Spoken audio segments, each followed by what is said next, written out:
Hey, it's Chris inside Studio J, presented by Come Here and See. Welcome to our YouTube channel. Make sure you like and subscribe and say hello to Taylor Rae. Hi. How are you? I'm great. I did not know this until you stepped inside, but this is your first night of your new tour. Yes. First night. Do you get nervous?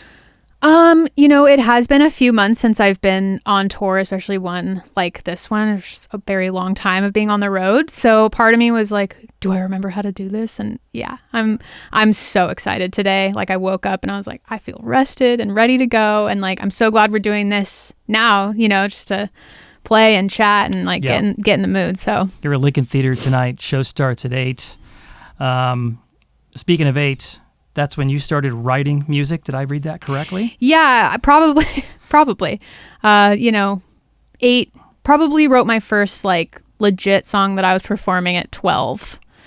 Yeah. Right. Was it any good, do you think? It was really dark. Like it was super dark and heavy, and I really like don't remember why I wrote it, but I remember showing it to my mom and she was like, "Oh, that's great, honey." She's like, "Steve, like come listen to your daughter's song that she just wrote." And they were like, how do you know about these things? I was like, I don't know. So yeah, I don't know if it was good. It was really like, it was very poetic, I guess, for a 12-year-old, but I would never play it. But you kept at it. But I kept at it. Yeah. And so was that, I guess I'm wondering when it started for you. Was it at 12 you started writing and you went, okay, I want to do this? Or were you just at 12 years old just sort of writing to write and then over time realized that maybe it was more serious? I always knew I was going to be a singer. I just like, there wasn't ever a decision making period where I'm like, what do I want to do with my life? Like I was a singer. I've been singing since before I can remember, really. And I just, the more, the older I got and the more music I was listening to, I was like, man, I want to sing my own songs. Like I don't want, I want to like be able to write songs. And so I started writing lyrics and then switched from piano to guitar because I was like, I want to be able to accompany myself, my own songs. And yeah, it's kind of just been forever. But I would say like maybe around 15 years old, I was, starting to record and like put out little CDs and decided I wanted to go to music school and just like, it's full send. Do you remember the first time that you were on stage performing and you got some real feedback from an audience where you kind of were overwhelmed by it? Yeah, probably when I was really young, like just doing vocal recitals and stuff. Okay. Yeah, there seemed to be a good response from the get-go.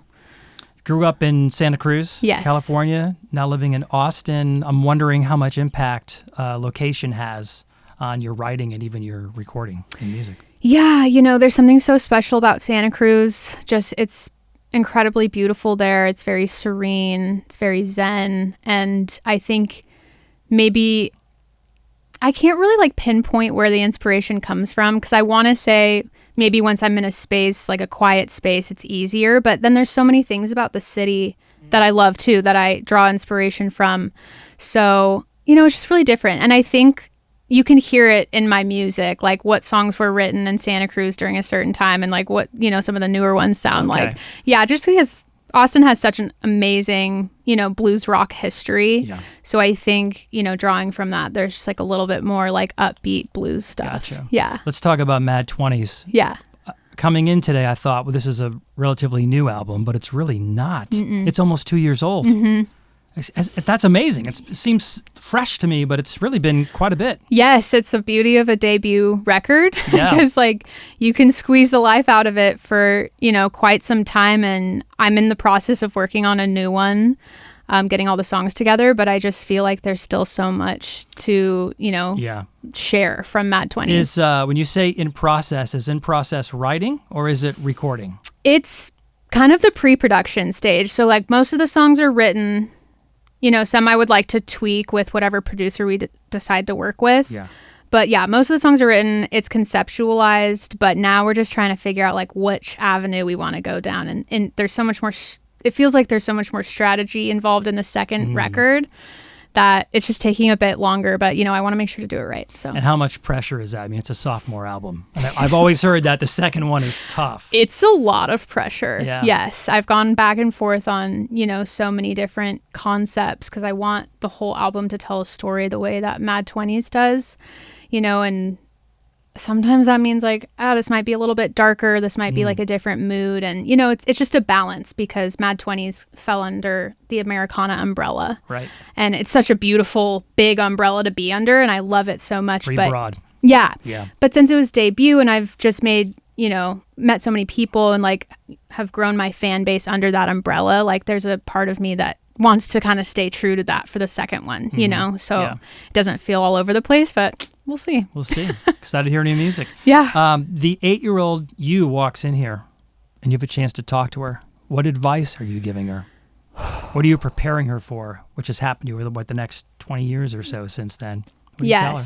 I would say I had to learn this lesson a little bit later, but decide what you want and do that. Like instead of taking advice from just so many people, and obviously advice is so important, especially in this industry, from, you know, other artists and like your teachers and, you know, friends and fans and all that. But like I relied so much on other people's opinion and like what they thought was best for the career moving forward. So I would say like maybe try and work on that at a younger age. And then also, you know, now just being a DIY independent artist, like music is the smallest percentage of, you know, like the tasks that I do every day. I've heard that. Like, it's just, you know, it really is, you got to learn how to do everything.